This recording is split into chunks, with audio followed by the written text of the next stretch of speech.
Show's gonna be over, close the storybook. There will be no encore. Cause once Sosnowski tastes Vitali's left hook, well, he'll be laying on the floor. Hey, oh, hey, well, it's May like 27th. It's a Thursday there, trying to get this out before the fight actually happens. I've been really busy, and I apologize. I should be getting more videos out there to you, because you deserve it. My apologies. Again, I'm sorry. So this is for the May 29th fight between Vitali Klitschko and Albert Sosnowski. Now this is on for the WBC heavyweight title. I'll break down the fighters, then give you my prediction. You ready for it? Okay. Now the first one is Albert Sosnowski, 6'2½", 77-inch reach. He's 45. I don't want to get it wrong. 45 2-1, 26 knockouts, 56% knockout ratio, which is it's decent. But when you look deeper into his record, you see that 25 of his 48 opponents have either losing or 500 records. And when you compare that to like a Klitschko, who's 38 of 41 have a winning record, it kind of sheds light on it. Yeah, he's won 45 fights, and I'm not taking anything away from him. But when your best opponent is Danny Williams, you're going to be lacking a little bit in the experience category.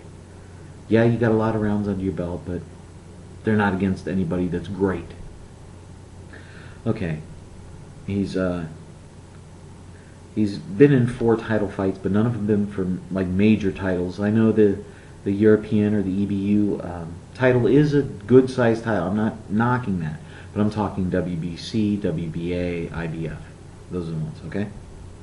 Now, as I said, his best opponent was Danny Williams. I'm doing Sosnowski, right? We're still there with him. 31 years old. All that good stuff.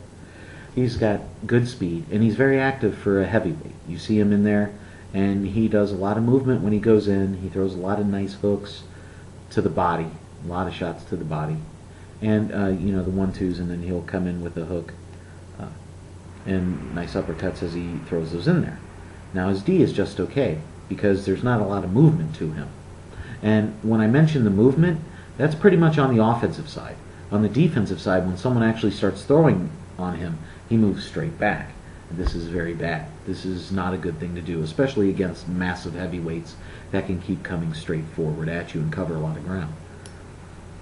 He has little or no head movement, and you don't like that. And he drops the right every time he throws the left. Well, if you drop that right hand, man, and every time you throw a jab and your reach is shorter than your opponent's, you're going to get cracked with that left hook. And he gets hit. He does get hit flush. He eats a lot of jabs. He moves in and out when he's throwing, but as I said, he goes straight back. He's open for left hooks and jabs. He'll struggle with counterpunchers. No. He doesn't have all-world power. He's got decent power. He's over 50%, over 55. So, yeah. But as I stated, it's not against top-level competition. I mean, when you start looking, you see a 54% winning percentage is what his fighters that he's fought have. So they're overall, add all his fighters together, 559 wins, 415 losses, 50 draws for 1,024 fights, and 54% of them are wins. It's not good. You look at going over to Vitali Klitschko, you're looking at 947 wins, 228 losses, 24 draws for 1,199 fights in total. And when you're talking 924 wins, you're looking at 79% winning percentage. The man's fought title fights for forever. He's fought the top level competition. He's got a massive experience, ring experience in those type of fights. Now, we know he's got a great jab. We know he has a great hook. We know he has a great right hand. None of these are ever in question. He's got great timing, which makes him have deceptive speed. He has deceptive speed because of the great timing. Are you getting that? He can time your punches, catch you flush with a shot that normally someone with a little bit slower speed shouldn't be able to catch you with. But because it's timed, it lands so flush and clean that the shots do a lot of damage. He's a counter puncher. I just said Sosnowski. Not going to do too well against this. He is the aggressive, nasty older brother. He's got the mean streak. He's going to come at you. He's going to try and bring the pain, and he does. I mean, when you're talking 39-2, 37 knockouts for a 90% knockout ratio, you know, you can try and throw TKO or KO, however you want to do that. He stops people. They don't continue.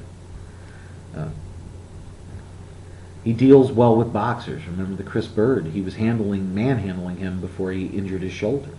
So, you know, and he's a very good boxer himself. So, when you start looking at this, you're like, what's the downside? What is his weakness?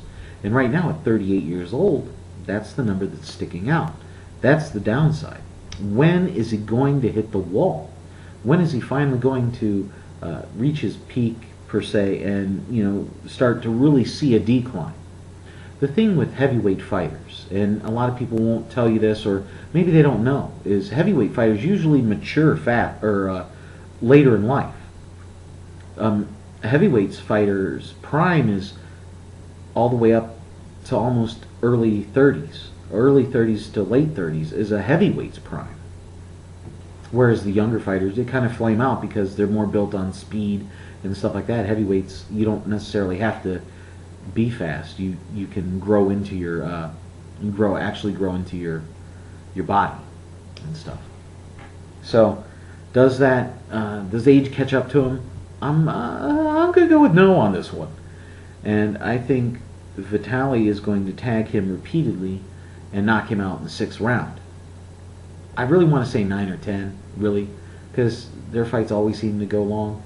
But Sosnowski is open for such flush shots with those hooks and the straight right hands to come in that I think he's really going to get caught and hurt bad. His style, he's too open when he comes in. When he's throwing his jab, that right hand's down, and he's open for a counter.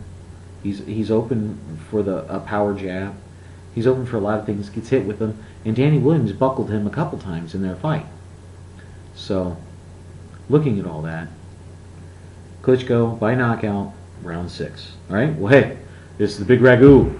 Keep punching, and I'm out.